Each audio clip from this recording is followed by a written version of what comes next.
Assalamualaikum warahmatullahi taala wabarakatuh.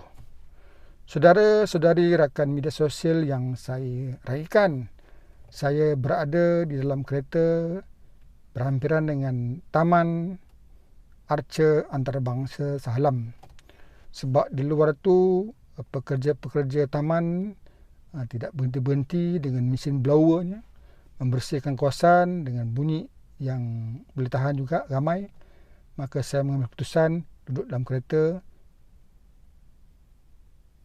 Saudara-saudari sekalian, tahukah saudara kehidupan kita adalah pasal peraturan? Peraturan kehidupan adalah peraturan kepercayaan.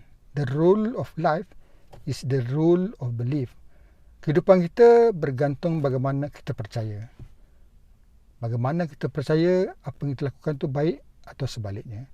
Bagaimana kita percaya dan kita merujuk apa yang kita lakukan baik untuk orang lain, baik untuk kita.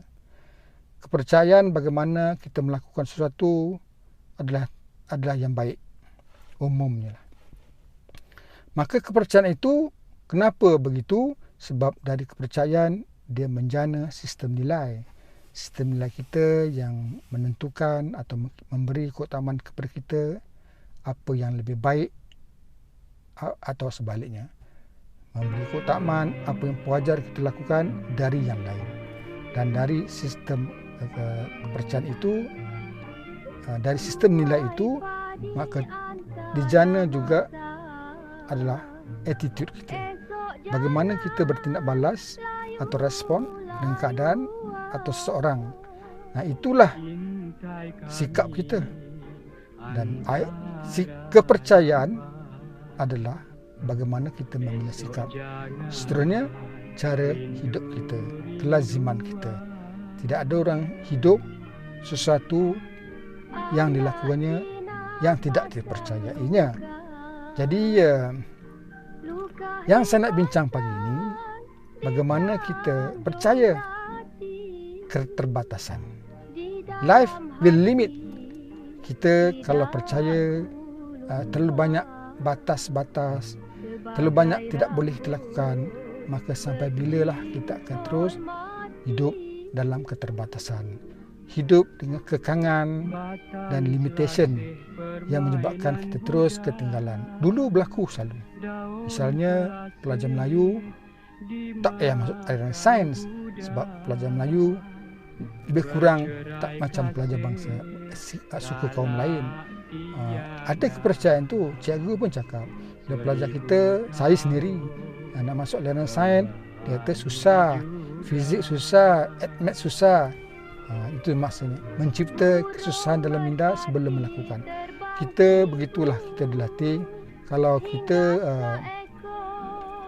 kalau budak-budak dulu pun jangan menyampuk cakap orang tua.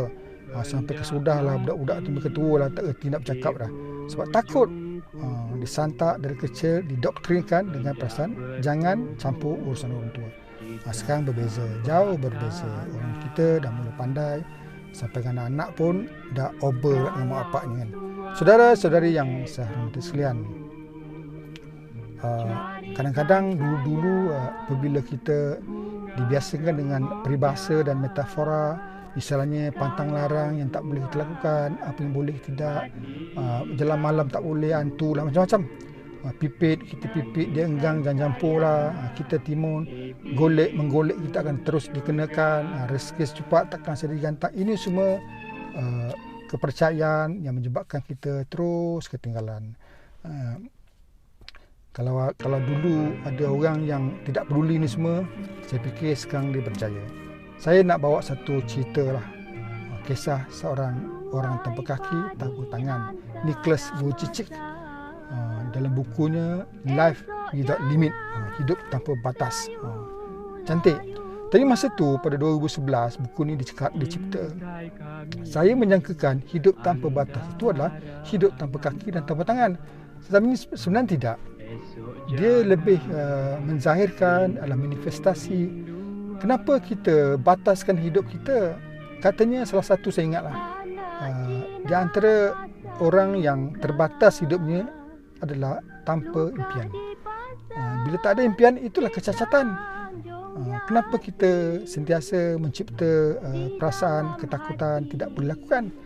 Selagi kita sentiasa mencipta constraint dan limit ini, tidak boleh melakukan seperti orang lain, itulah bermulanya drama tidak percaya.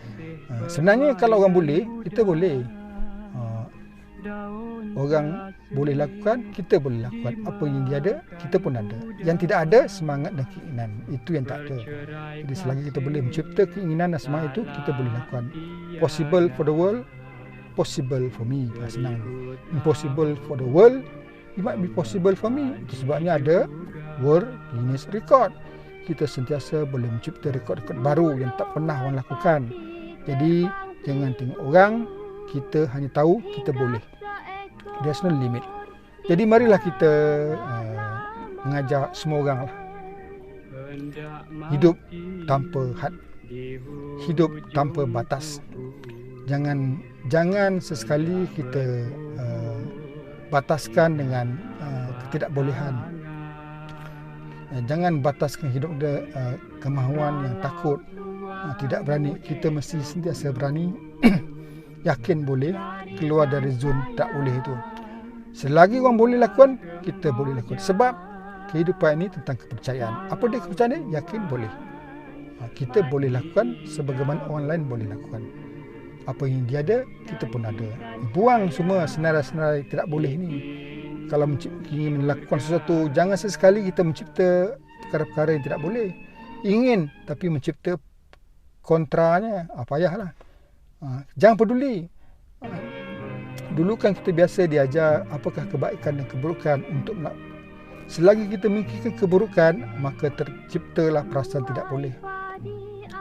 Jadi kalau ingin melakukan, jangan sesekali berfikir apa yang tidak boleh, keburukan yang dicipta dari apa yang dilakukan tu. Apabila kita mencipta saja tidak boleh, negatif, dia tidak akan berjaya.